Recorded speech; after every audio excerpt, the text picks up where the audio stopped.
Olá! Estamos aqui hoje com mais um episódio do Fono em Pauta e o assunto de hoje é os efeitos do ruído na audição. Estamos aqui com algumas pessoas importantes da área, né, aqui no nosso curso, na nossa graduação, que eu vou apresentá-las agora. Eu sou a Celina, sou fonoaudióloga, professora aqui do curso de fonoaudiologia. Estamos aqui também com a professora Ana Elizabeth Rosário.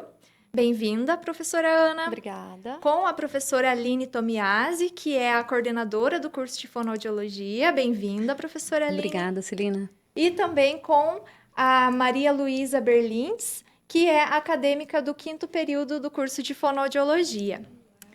Então, vamos começar aqui a falar sobre o nosso tema. Primeiramente, eu gostaria de perguntar para a prof. Ana quais são os efeitos... O que é o ruído? O ruído, ele é conhecido como um som, mas não é um som gostoso. Geralmente, ele é um som sem interesse, né? Desconfortável, desagradável. E ele pode ser com mais ou menos intensidade, isso é muito subjetivo. E ele pode ser em uma só tonalidade ou mais. Então, um ruído, ele é um som desconfortável. Ok. E quais seriam os efeitos, então, desse ruído, desse som desconfortável na audição? Importante a gente estar pontuando também a questão que o ruído ele pode ser encontrado de diversos locais, né? Então, geralmente a gente fala muito do ruído em ambiente de trabalho, mas o ruído também ele está no ambiente de lazer. A gente vive no mundo sonoro hoje. E quando a gente fala do efeito, a gente tem que pensar assim, nossa, efeito do ruído só é o efeito daquele trabalhador que está exposto constante, né? Ao ruído intenso, a esse som intenso, não. A gente também tem pessoas que no ambiente de lazer, o uso de um fone de ouvido que a gente vai estar discutindo um pouquinho mais, pode também estar ocasionando esses efeitos que nós vamos estar falando. Então, assim, os efeitos do ruído, ele tem um caráter, ele pode ser um caráter temporário ou também permanente. E também tem aqueles efeitos que ele é de impacto. Então, o temporário seria o quê? Nós vamos ser expostos a um ambiente com bastante barulho. Exemplo disso é quando a gente sai na noite e num local com bastante barulho, bem intenso. Quando a gente sai desse local, geralmente a gente tem alguns sintomas, como um zumbido, que é aquele apitinho, fica apitando, a gente tem uma sensação que está escutando menos. Isso é uma mudança temporária da audição. Então, com um tempo, a pessoa, por exemplo, que é exposta a vários, constantemente, essa mudança temporária da audição. Então, todos os dias ela é exposta a essa mudança, ela pode vir desenvolver a uma mudança permanente da audição. Então, a mudança permanente da audição na fonoaudiologia, na área da medicina, a gente chama como PAIMPS, a antiga PAIR, né, que é perda auditiva induzida pelo ruído, ou perda auditiva induzida por nível de pressão sonora elevado. Ele vai estar ocasionando, então, na verdade, é a doença dessa pessoa que ela é exposta constantemente ao ruído. E além do efeito temporário e esse efeito permanente, que ao longo do tempo a gente vai surgindo, a gente também tem aquele efeito de impacto, que é chamado de trauma acústico. É quando uma pessoa ela é exposta a um ruído de impacto, né? Por exemplo, uma bomba estourou. Geralmente quem trabalha ou faz prática de tiro, né, tem bastante probabilidade de desenvolver essa perda se não proteger a audição. Então, a gente pode chamar que isso também é um ruído de impacto e ele pode causar um trauma acústico, que é já uma perda auditiva abrupta. Não é aquela que vai acontecendo de forma insidiosa com o tempo. Ela acontece já de forma mais abrupta, repentina. Lembrando que são lesões que são irreversíveis, isso? Isto. No caso da mudança temporária ali de limiar, né, que a Aline comentou, que a gente se expõe e depois voltando para um ambiente silencioso ou para nossa rotina, esse limiar volta, né, ao padrão de normalidade. Esse é um caso em que não é irreversível, né? Se eu mudar de ambiente ou mudar alguma situação no ambiente, né, eu posso retomar ao meu limiar anterior. Ou, por exemplo, em doenças passíveis de tratamento, no caso de uma infecção de ouvido. Quando eu tô com a infecção lá no meu ouvido, eu tô com uma mudança temporária do meu limiar. Eu trato essa minha infecção, a minha audição volta ao padrão dela anterior. Então, a mudança temporária, ela pode ser reversível. Já o trauma acústico e a mudança permanente de limiar, irreversível. Ok. E aí, ainda com relação à perda auditiva induzida por níveis de pressão sonora elevados, quais seriam, então, os principais sintomas associados a essa alteração? A perda auditiva, né, a PAIMPS, que é a causa, né, que é essa da exposição ao ruído, como a Beth comentou, ela é uma perda característica de lesão dentro da cóclea. Então, nossa audição, ela é dividida por partes. Então, tem a orelha externa, a orelha média, a orelha interna. Lá na orelha interna é onde ficam as células da audição. Então, o ruído, quando nós somos expostos a ruídos altos, ele pode ocasionar esses efeitos nessas células da audição que fica dentro dessa estrutura anatômica que é chamada de cóclea. Como a Beth falou, de forma temporária, né, eu até brinco com os alunos, é como se a gente desse um tapa nas células e elas, né, ficavam meio, né, tontinhas e horas depois ela voltava, né, volta para o posicionamento dela normal. Na PAIMPS, não. Como a Beth mencionou, já vai se tornar de forma permanente, é irreversível. Ocorreu, na verdade, uma lesão nessas células decorrente dessa exposição a longo prazo a esse ruído intenso, esse som intenso. Ela tem uma característica, então, ela é irreversível, geralmente traz perdas auditivas, sensório-neurais, que são perdas já características de lesão na cóclea. E esse paciente, muitas vezes, ele vai começar a é um paciente queixoso, porque a princípio ele se queixa assim de zumbido, eu estou escutando um som de um apito. O som do apito, ele é um som característico de que está acontecendo essa mudança já do limiar. Na sequência, ele começa a falar assim, olha, eu estou começando a ter dificuldade para compreender o que as pessoas falam, que isso é a característica da perda auditiva sensório-neural, que é essa dificuldade de compreensão. Quando isso começa a acontecer, né, então a gente tem umas lesões aí um pouco mais acentuadas, mais graves, e o paciente ele vai começar a precisar de auxílio. Dentro dos auxílios, esse recurso de tratamento que tem é o aparelho auditivo. Mas respondendo a sua pergunta, né, então hoje teria como sintomatologia, né, sintoma, que o paciente vai trazer para a gente o quê? Que ele tem o zumbido, que ele sente o zumbido, que ele está sentindo essa mudança da audição e também junto vem associada a essa dificuldade de compreensão do que as pessoas falam. Olha, e eu compreendo pior também quando tem um barulho competitivo. Então ele traz essa dificuldade, essa queixa para a gente. E existem fatores que podem agravar essa perda? Fatores que pode agravar? Sim. Então, a perda auditiva, ela tem várias causas que pode estar ocorrendo. A gente está falando especificamente de um agente autoagressor, que é o ruído. Mas, por exemplo, esse paciente, às vezes, ele usa medicamentos, isso pode ser associado ao ruído. Ele também, às vezes, ele tem alguma doença metabólica, uma diabetes, uma hipertensão. Então, ele pode estar associado a outros problemas. Às vezes, né, como eu mencionei do medicamento, tem medicamentos que causam perda auditiva também. Então, ele está associado, né, além desse efeito do ruído, um efeito ototóxico na audição. Então, isso tem uma predisposição ao aumento. E hoje, uma coisa que é bastante comum, que é o uso do fone de ouvido. Porque se a gente for falar, né, apesar do ruído ele estar constante em todos os locais, a gente acaba se atendo muito à questão do ruído no ambiente de trabalho. Então, vamos pensar, esse trabalhador, ele ficou o dia inteiro trabalhando num ruído intenso, mesmo ele tendo a proteção auditiva, ele teve essa exposição. Então, o que acontece? Daí ele sai e já coloca um fone de ouvido.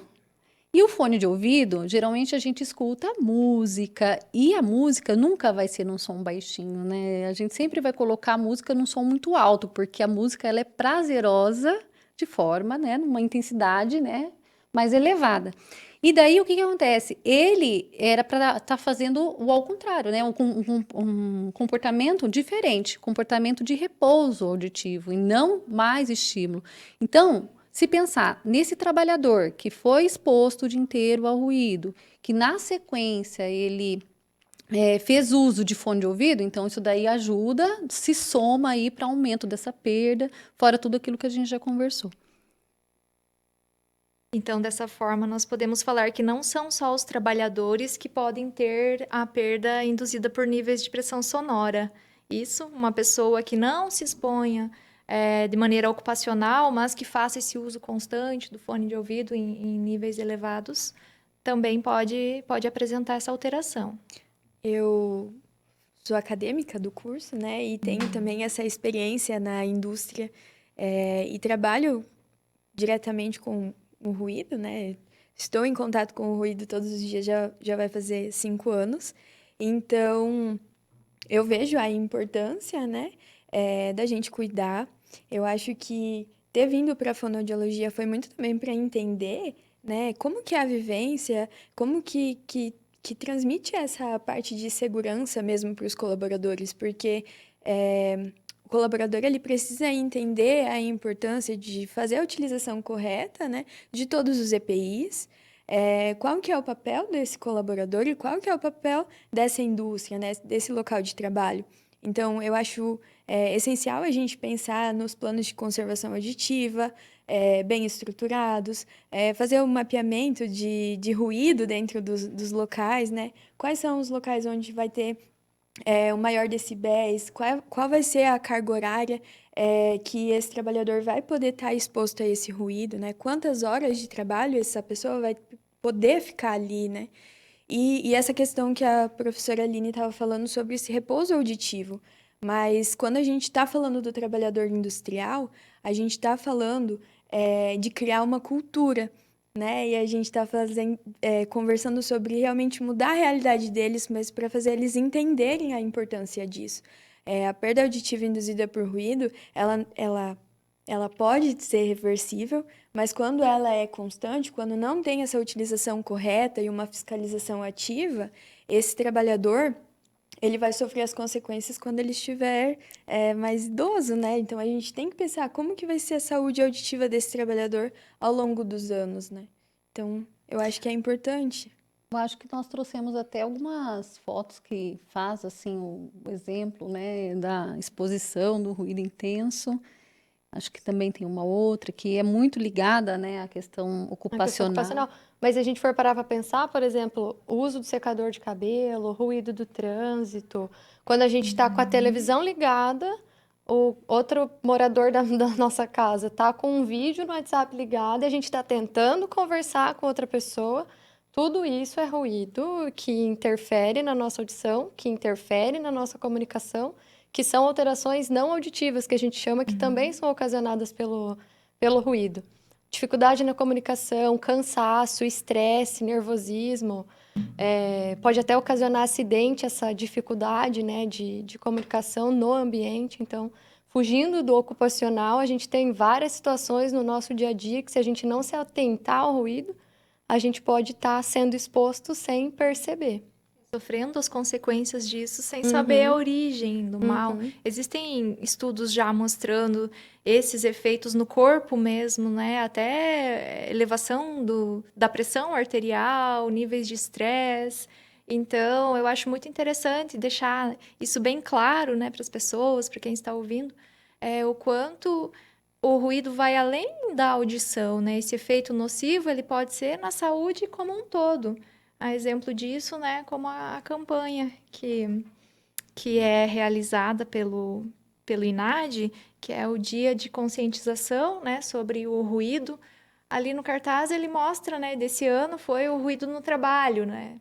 A solução é a prevenção, porém, a ideia é conscientizar as pessoas como um todo desse efeito nocivo do ruído. Vocês gostariam de falar mais sobre essa campanha, Então, essa campanha, ela iniciou nos Estados Unidos, né? E como você falou, todos os anos ela acontece, e daí ela tem sempre uma temática em volta dessa questão do que o ruído, né?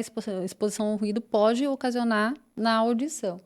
E vem encontro do que a gente está falando, que a Beth também mencionou, que a gente tem que lembrar que, apesar da campanha, né, ela trabalhar no ruído no trabalho, desse ano, né, ela foi o foco, né, o enfoque dela, o ruído no trabalho, a gente tem que imaginar, né, como a Beth passou, que não é só no trabalho o ruído, e são em outros locais. E hoje, como eu mencionei, a gente tem uma vivência muito, né, uma prática muito comum, que são dos jovens, né? Então, a gente olha, por exemplo, para os jovens, hoje ele está constantemente com o fone de ouvido. Daí eu até brinco com os alunos, né? Se antes a gente tem uma das doenças nossa é a presbiacusia, que é o envelhecimento das células, e o idoso ele tem esse envelhecimento, então é normal o idoso ter perda auditiva. Eu brinco que os nossos alunos hoje com 20 e poucos anos, eles terão perda auditiva ao invés dos 60 e pouco, aos 40. Daí eles brincam, mas é verdade, porque o fone de ouvido, né, e como já mencionado, ele faz, né, a gente sempre vai estar utilizando em alta intensidade. Vai acelerar o processo de perda de função das células muito antes do que elas deveriam perder função. Então, quanto mais tempo a gente preservar as células, mais tempo de vida auditiva saudável a gente tem. Por isso que a campanha muda todo ano. Por exemplo, esse ano é voltado ao trabalhador.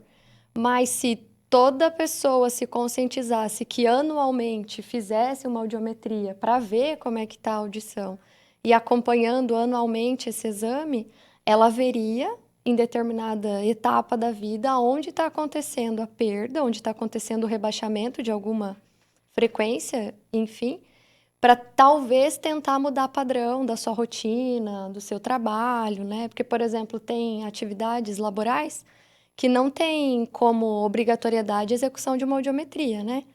Mas a gente sabe que está todo mundo exposto a ruído. Então, se não tomo eu consciência de fazer um exame e tomar conta da minha audição, não tem como eu esperar que alguém faça isso, né? Além de cuidar do ambiente que eu convivo, que eu, né, tenho essa opção de não me expor a determinado ruído, eu evito. Mas se eu não posso, pelo menos eu tenho consciência de fazer um exame para monitorar a minha audição, para tentar minimizar os efeitos aí de uma perda auditiva futura. E, assim, é bem complexo quando a pessoa só se depara que é algo irreversível quando chega no momento que ela está sentindo essa dificuldade na comunicação, já teve a perda, e aí já não tem mais como voltar e fazer essa prevenção. Então, é bem importante conscientizar. Dentro do programa de conservação auditiva que a Malu citou, nós temos ali a importância da audiometria ocupacional. Como que vocês podem, assim, dizer um pouco da importância desse exame, citar algum exemplo? O exame, então, a Malu até comentou, né, Malu, sobre o programa de conservação auditiva. Então, dentre as ações que um profissional fonoaudiólogo realiza no programa, é o monitoramento auditivo. Então, o monitoramento auditivo, ele é realizado por meio da audiometria. Então, essa audiometria, nós vamos estar verificando, geralmente o trabalhador, quando ele entra, ele faz um exame, que é um exame de referência, e a partir daí ele faz o exame de acompanhamento de acordo com a exposição que ele tem, com o ambiente que ele é exposto, né, a intensidade que ele é exposto, para até verificar a frequência dessa audiometria. Mas não é só o monitoramento da audição por meio dos exames, para verificar se está desencadeando perda ou não. A fonoaudiologia tem mais ações dentro né, Maria, dentro da indústria. Além das ações de audiometria, ela pode verificar junto à equipe de engenharia. Junto com a equipe de SESMIT, então a equipe de segurança do trabalho, que é quem vai ajudar multidisciplinarmente a fazer essa fiscalização, né? Porque o fono, ele vai estar ali divulgando, ele vai estar ali conversando com esses colaboradores e vai precisar dessa rede de apoio estruturada também para poder estar fiscalizando em loco. Então, um colaborador hoje que ele não está fazendo a utilização correta, então cabe à empresa, à indústria, né, decidir qual vai ser, né, enfim, a penalidade, ou enfim, que ele vai estar sofrendo ali dentro, porque realmente tem essa necessidade. O colaborador, a gente explica, quando ele entra na empresa é feito toda a parte de integração dele dentro da empresa e é colocado para ele esse risco. Porém, muitas vezes acaba caindo no esquecimento, né? Por vez ou outra. Então, cabe aos profissionais da equipe de SESMIT estar ajudando ali com os treinamentos constantes, com essas reciclagens de treinamento mesmo, a utilização correta. Quando a gente diz de utilização, não é só como eles colocarem, né, o abafador que é aquele, né, na indústria geralmente a gente usa o de concha, igual o prof mostrou na foto Então, acho que tem uma foto, né, anteriormente, que mostra. que mostra o de concha. Eu Não acho é que só como fazer a Aham, utilização, mas é também como higienizar, como cuidar, levar na fono, né, ter a periodicidade desses exames, levar o protetor junto a hora que for fazer o exame, para verificar se ele está adequado, se ele ainda está com a pressão certa para aquele colaborador. Então, é extremamente importante esse trabalho multidisciplinar dentro da indústria, dentro das empresas, né? E a fono vai ficar bem forte, bem, né, na questão do treinamento Do também com eles, né? treinamento. Porque tem que ter a conscientização de que, como a Maria falou, do que a perda auditiva pode ocasionar. Então, se eles tiverem a conscientização disso, eles vão ter a proteção melhor. Então, eles vão trabalhar, né, usar de forma mais adequada o abafador e assim, né, ajudando aí a saúde auditiva deles. Na indústria mesmo, já tenho colegas que fazem a utilização errada, a gente cobre eles, conversa com eles, mas eu vejo muito que é às vezes de você chegar e conversar, né? Tinha um colega meu que, volta e meia, ele tirava e ficava andando ali e sem. Então, chegar nele, conversar, explicar, dedicar aquele tempo ali de troca mesmo, de falar que, né, dos prejuízos que isso vai trazer, né? Pode ser que ele saia daquela empresa, ele vai entrar em outra, vai ser necessário estar refazendo esses exames. Então, como que ele está cuidando dele, né, da vida dele, como que ele espera, né?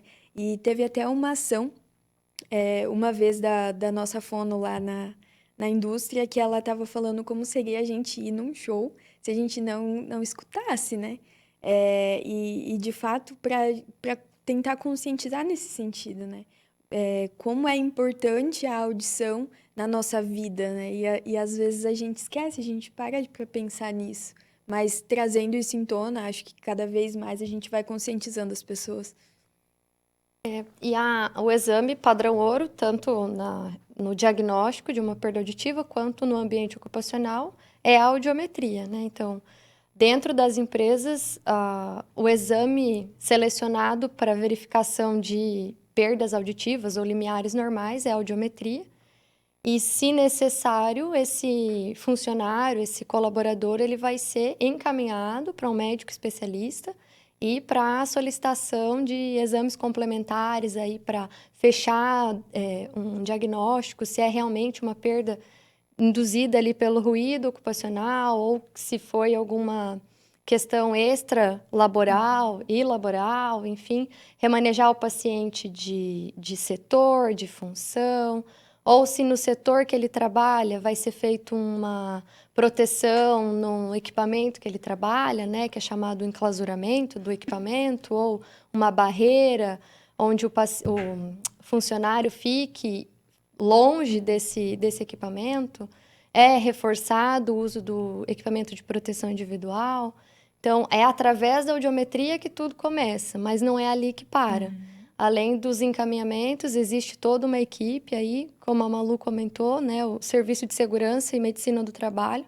Então, aí junto com médico, engenheiros, fonos, enfermeiro, todo mundo para ajudar com que esse colaborador tenha uma qualidade de vida, mesmo tendo que ser exposto a um ruído dentro do trabalho.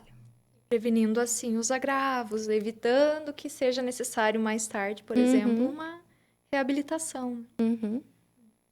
E aí, além da importância dessa prevenção nas empresas, nós temos também a importância de levar esse tema para fora, né, dos muros das empresas, para a sociedade no geral. Quais são assim as formas que vocês destacam que isso é possível de levar essa informação? Primeiro, pelas próprias campanhas, que é muito trabalhada aqui no curso de fonoaudiologia aqui do Centro FAG.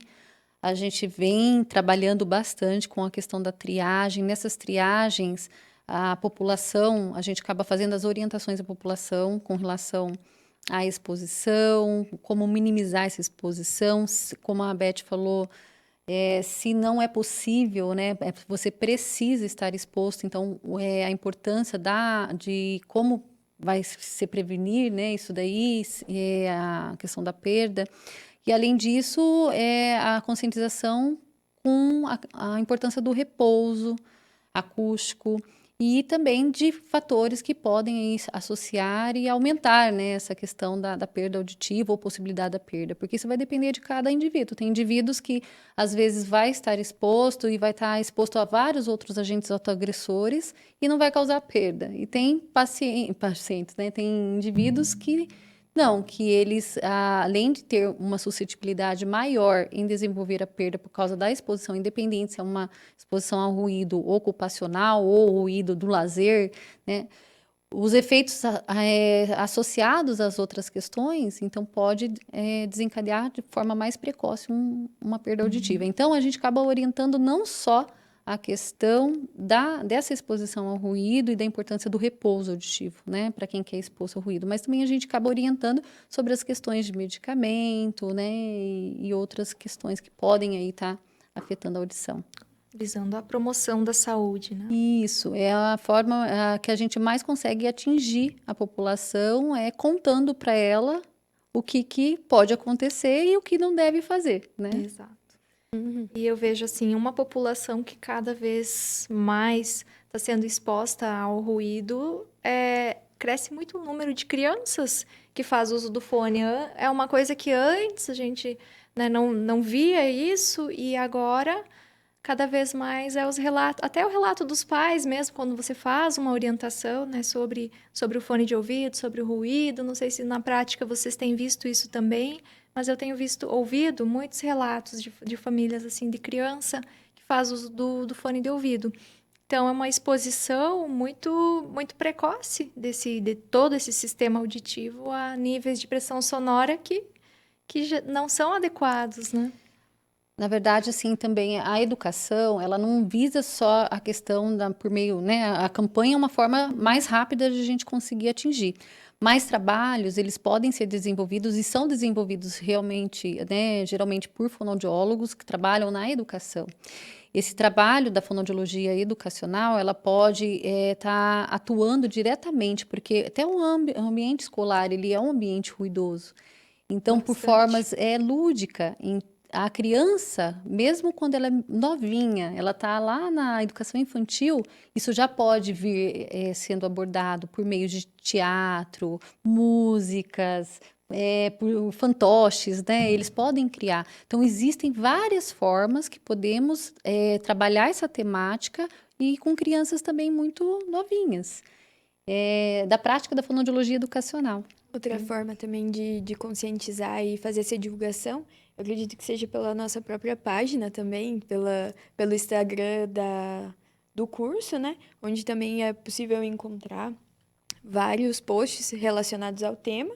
E principalmente para esse público mais jovem, que está mais em contato com as redes sociais, né? Um ambiente bem interessante. Então, acho que ali também é um meio de divulgação bem importante. Várias possibilidades aí. Eu gostaria de agradecer muito a participação de vocês, um tempo muito rico de discussão, né, sobre um tema relevante, mas não temos mais tempo. Então, agradeço a prof. Ana Elizabeth, professora Aline, a Maria Luísa pelo tempo, pela disposição, e gostaria de saber se vocês querem colocar mais alguma coisa antes de finalizarmos. Não, gostaria de pedir que todas as pessoas, os tipos de população cuidassem da sua audição, procurassem um médico otorrino, uma fono para fazer um exame básico de audiometria, né? Um exame que não dói, que é rápido, não incomoda. Para as crianças tem toda uma parte lúdica para ser realizado, né? Tem muita gente que acha que criança não pode fazer audiometria porque é muito infantil, e não é verdade, né? A gente consegue realizar exames audiológicos desde o nascimento, né, de uma criança, desde RN até idosinhos, então não tem tempo, não tem limite para a gente fazer um exame auditivo, saber como é que está essa audição. Então, tem que cuidar da audição, precisa monitorar a audição com exames periódicos, independente se você trabalha ou não com ruído, e para que a gente prolongue aí a saúde da nossa audição. Porque porque a audição geralmente é a última que o pessoal lembra, né? Quando vai fazer o exame é que já tem a queixa e geralmente já está com um problema auditivo, com a perda auditiva. Então, se puder fazer e monitorar, fazer o acompanhamento anual, A prevenção ainda é o melhor caminho. Sim, bem isso. Certeza. Então, ficamos por aqui com o nosso podcast. Até mais, pessoal. Até o próximo episódio.